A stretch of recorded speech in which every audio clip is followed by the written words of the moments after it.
si, si Ginoong Frederick Go na advisor po ng Pangulo sa negosyo. Halimbawa, economic advisor sila.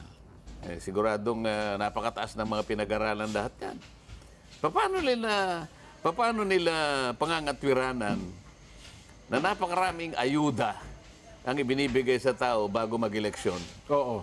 Na yun namang ayuda ay hindi naman paraan at hindi naman sagot para maiangat mo ang buhay ng bawat isang Pilipino. Mukhang ganun nga po. Pagsasayang lang eh. Hindi naman sustainable yun. Oo. Pero economic manager sila. Di ba?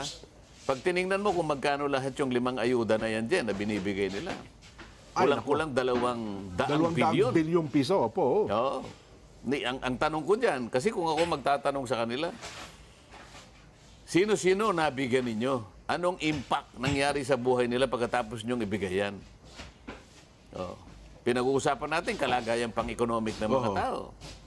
O ngayon, wala silang pagkukulang itong mga ito. Wala bang nagsabi sa Pangulo na, Mr. President, parang mali po yung ayuda na yan. Kasi po, nagsasayang lang po tayo. Kaya po, dumami po ang utang natin dahil sa kabibigay po natin. Wala naman pong katumbas na production yan. Oho. Di ba? Kaya po, tingnan po ninyo yung growth natin.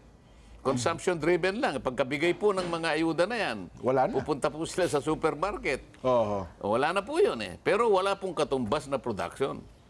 Ngayon, walang pagkakamali yung mga economic managers. Nako, dapat malalim nilang iniisip na mabuti yan. Paano ngayon yan? Oo. Mukhang dapat ma-realize nila talagang, aywan ko, yung ayuda. Ayun yung sinasabi natin eh. Saan ba ibinase yung retention? Oo. Dalawa lang kasi. Resignation, retention. Oo. O pinag-resign mo, inalis mo. Saan nakabase? Ano ba nagawa niya? Asan ang record? Oo. O, isa naman, ni-retain mo. Bakit? Ba't mo ni-retain? Ano ba nagawa niya? Iba naman, nilipat mo. Isa nilipat mo lang. Oo. O, paano natin malalaman yung pagkakalipat niya, gaganda na ang kanyang performance dahil dinala mo ron. Oo. O baka mamaya, di naman niya rin alam yung pinuntahan niya. Dito may kasanayan niya, tinanggal mo, nilagay mo doon. Paano mo ngayon masasabi na kahit bagito siya rito, ha? Oo. Kasi palagi lang sinasabi, you do not switch horses in midstream. Nasa midway ka na eh. Pinalitan mo lahat ang kabayo mo. Nako. Pero nilagay mo doon sa... Kumbaga sa track and field, nilagay mo yung isa doon sa pinakahuli. Nako. Yung isa nilagay mo, manakbo kayo. Walang ano eh. Hindi calibrated eh. Well, isa pa sa punto na kaya ko binanggit itong survey, Sen, na para baga nagpapakatotohanan ng konti, kasi ito pong resulta ng survey na ito, ng Pulse Asia, ay kabaliktaran ng survey na inilabas nila bago ang eleksyon. Sila din ang gumawa. Sila din po. Na sinasabing marami daw na mga Pilipino ang sang-ayon naman na hulihin ang dating Pangulong Rodrigo Duterte. Dahil bago mag-eleksyon. Bago mag-eleksyon. Nung nalaman nila na natalo ang mga... hindi pala, mali pala tayo. Kaya nila kinokorek. Paano kaya nila pangangatwiranan yung ganung bagay na nung nakaraan pala nagkamali kami. Ito na pala talaga ang totoo. Ganun ho ba yun? Yun lang tamaan niya. Mataas ang nagsabing dapat ikasuhan, impeach ang pangalawang Pangulo. Ngayon po, ito babasahin ko pa isa, Sen, sa ating mga kababayan. Mas mataas daw po ang nakuhang trust rating ni BP Inday Sara Duterte at ama nito, dating Pangulong Rodrigo Duterte, kumpara sa nakuhang trust rating ng Pangulong Ferdinand Bongbong Marcos Jr. Paano nila ipoprocess yun? Ayun na nga. In-impeach nila eh. Yung isa, ikinulong. Bakit mas mataas yung trust rating? Sa kabila nun, nang ginawa doon, ano? Kaya nga. Sa pinakahuling survey po ng Pulse Asia Research, kung saan halos kalahati ng mga Pilipino nagsabing tiwala kay BP Sara at kay dating Pangulong Digong. Sa survey po, ginawa ng May 6 hanggang 9 na nilahukan ng 1,200 respondents, nakakuha po ng 50% trust rating si BP Sara, habang 63%, ito po hindi na ito Pangulo hindi na po ito Pangulo, pero 63% pa rin ang nakuhang trust rating ng dating Pangulong Digong. Sa pareho pong survey, ang nakuha lamang ng Pangulong Bongbong Marcos ay 32%. Oh. Eh dito sa ipakita niyo po yung nakita niyo po sa Pangulong ang ibinaba ay halos 2 digits pa rin mula doon sa dati.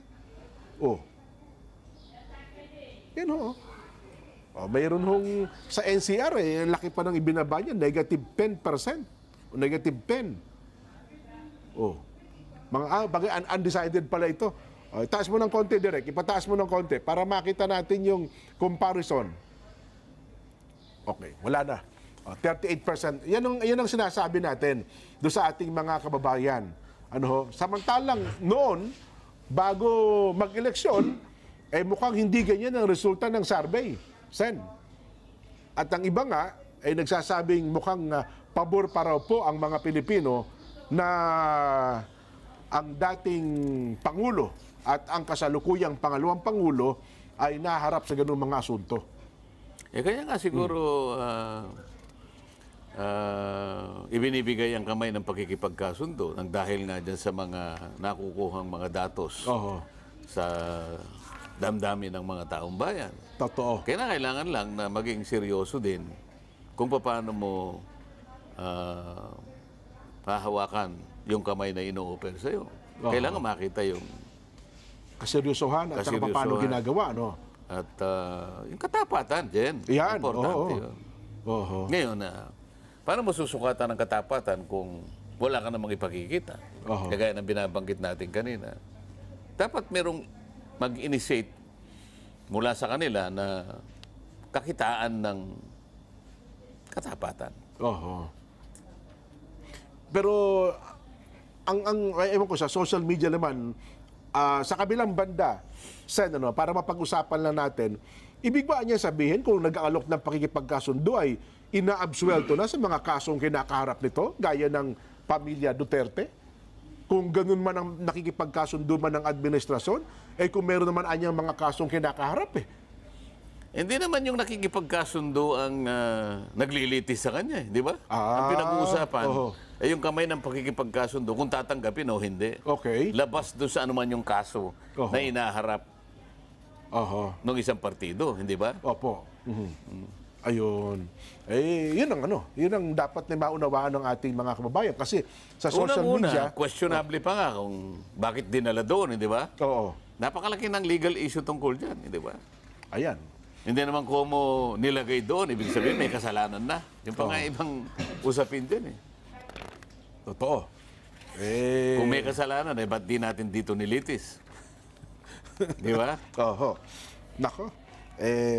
Anyway, basa lang ako ng ilang mga reaksyon, Sen, sa ating mga kababayan. Ang dami, binabaha tayo ng reaksyon Ang ating tanong sa palagay